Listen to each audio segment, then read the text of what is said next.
I never expected that I would be writing a case note about a horse dentist, but I can't look a gift horse in the mouth.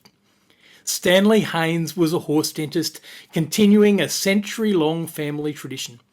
He spent $12,000 customising a horse float as a mobile dental surgery for horses. Julia Sinclair converted this horse float. We learn no more details, and I would love to know the story, but we can assume she likely stole the horse float and perhaps sold it on. In the local court, the real dispute seemed to be the question of what damages should be paid. The general principle was expressed by Justice Hamilton in the New South Wales Supreme Court in the following terms. Appropriate damages in conversion are the value of the goods at the date of the conversion. Prima facie, the measure of those damages, where there is a market in the goods, is the price at which replacement goods can be bought in that market.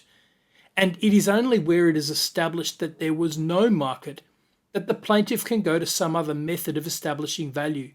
For example, the price at which a manufacturer would manufacture and supply replacement goods. In this case, the defendant appellant argued that the plaintiff had not established that there was no market for modified horse floats of this type. In reality, Mr. Haynes would not have been the only horse dentist in Australia, and so at least in theory the argument is that there was a market for these types of trailers.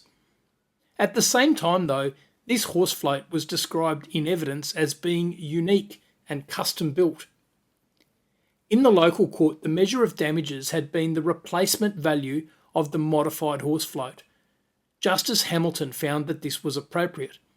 His Honour said it was entirely open to Her Worship to come to the conclusion on the evidence that there was no market in floats of this type, and that the appropriate course to ascertain the value of the converted float was to go to the cost of having a replacement float manufactured. This case confirms that the usual measure of damages for conversion is the value of the converted goods at the time of the conversion. But the court has some latitude, especially in the case of unique or unusual items.